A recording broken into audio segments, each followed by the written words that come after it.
হুম হুম হুম হুম হুম হুম হুম হুম হুম হুম হুম অন্তরেতে আসলে সুখ বুঝে রে কাজন। টিয়া, এবার একটা গল্প পড়ে শোনাও না প্লিজ। দেখো দেখি, এত রাতে আবার গল্প পড়ে শোনাতে হবে, তাহলে ঘুমোবি কখন? মাত্র তো 2 পাতা, তুমি পড়ে শোনাও, শুনতে শুনতে আমি ঘুমিয়ে পড়ি। এত বড় হয়েছিস, ইংরেজি স্কুলে পড়িস, এসব তো নিজেই পড়তে পারিস এখন। তা পারি, তবে তোমার মতন অত সুন্দর করে তো পড়তে পারবো না। জানো দিয়া, তুমি না আমাদের স্কুলের মিসদের থেকেও ফার বেটার রিডিং পড়ো।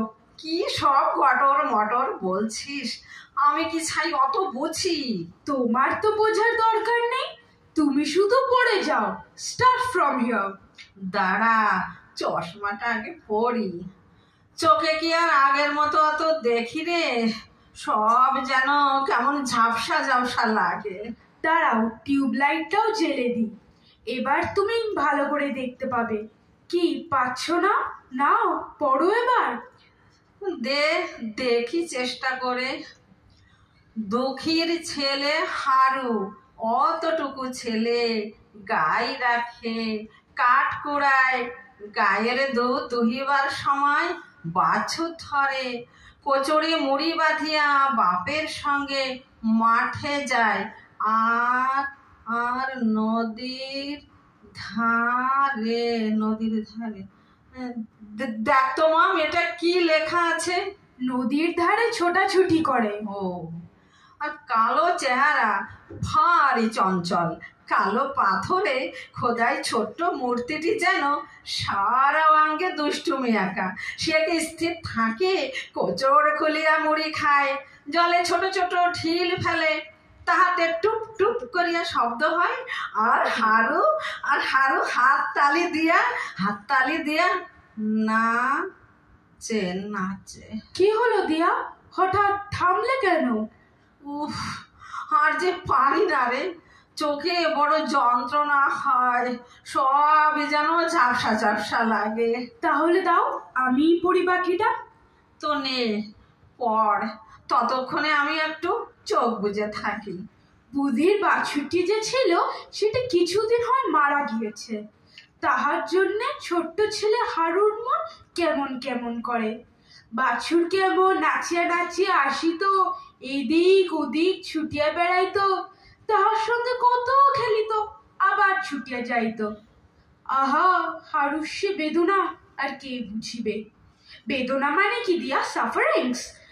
ইংরেজি তো জানি না শোনা, বাংলায় বলে ব্যথা যন্ত্রণা। তোমার চোখে এখন যা হচ্ছে। আচ্ছা দেয়া, প্রায় দিনই তো তুমি চোখের ব্যথায় কষ্ট পাও, ভালো করে কিছু দেখতে পারো না, তাহলে তুমি ডাক্তার দেখাচ্ছ না কেন? দেখিয়েছি রে, দেখিয়েছি। ডাক্তার বলেছে 2 চোখেই ছানি, অপারেশন করতে হবে। তাহলে অপারেশন করাচ্ছ না কেন? বললেই বুঝি অপারেশন করা যায়? কেন যায় না?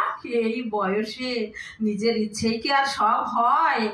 আর বয়স তো কম হলো না, অশক্ত শরীর, তার উপরে আবার কোমরে বাতের যন্ত্রণা। তুমি এই শরীর নিয়ে ছোটাছুটি করবেই কেন? মামারা সব ব্যবস্থা করবে, দুটো মামা আমার। তো ওদের বুঝি আর ঘর সংসার নেই? ওরা কি কম ব্যস্ত? আর তাছাড়া তোর ছোট মামা তো আলাদাই থাকে। আলাদা থাকলেও রোজই তো তোমার সাথে দেখা করে যায়। হ্যাঁ, তা যায়। তো জানিস, শঙ্কর না আমার সোনার টুকরো ছেলে। ও, আর বড় মামা বুঝি পেতলের টুকরো? আরে না না না, তা হবে কেন? শিবু আমায় খুবই ভালোবাসে। দুজনেই যখন তুমি এত ভালোবাসে দিয়া, তাহলে 2 চোখে ছানি নিয়ে কষ্ট পাচ্ছ কেন? ওদের আর কি দোষ দেব বল, আমি গরজ করিনি। তুমি মিথ্যে কথা বলছো দিয়া, আসলে মামাদেরই এই নিয়ে কোনো গরজ নেই। ঠিক আছে, আমি মামাদের সাথে একবার কথা বলে নেব। আরে না না না, তোর আবার এসব ব্যাপারে নাক গলাবার কি দরকার বলতো? 2 দিনের জন্যই তো মামা বাড়িতে এসেছিস। আমি মামা মামির কাছে আসিনি দিয়া, এসেছি তোমার কাছে, তোমার হাতে তৈরি পিঠে পায়েস খেতে, আর রাত্রে তোমার গল্প পড়া শুনতে শুনতে ঘুমিয়ে পড়তে। আর সে গল্পই তুমি যদি ঠিক মতো পড়তে না পারো, তাহলে কি আমার ভালো লাগে দিয়া? আমারও কি আর ভালো লাগে? কতদিন বাদে বলতো এবার আমার কাছে এলি। আয়, আমার কাছে আয়, তোর মাথার চুলে একটু বিলি কেটে দিই, তুই ঘুমিয়ে পড়। ব্যঙ্গমার ব্যঙ্গমের ছড়াটা একবার শোনাও না দিয়া, শুনতে শুনতে আমি ঘুমিয়ে পড়ি। সবটা কি আর মনে আছে? তাও দেখি চেষ্টা করে। ব্যঙ্গমা ব্যঙ্গমীর কয় শুনো সর্বজন, অন্তরেতে আসল সুখ বোঝে রে কজন।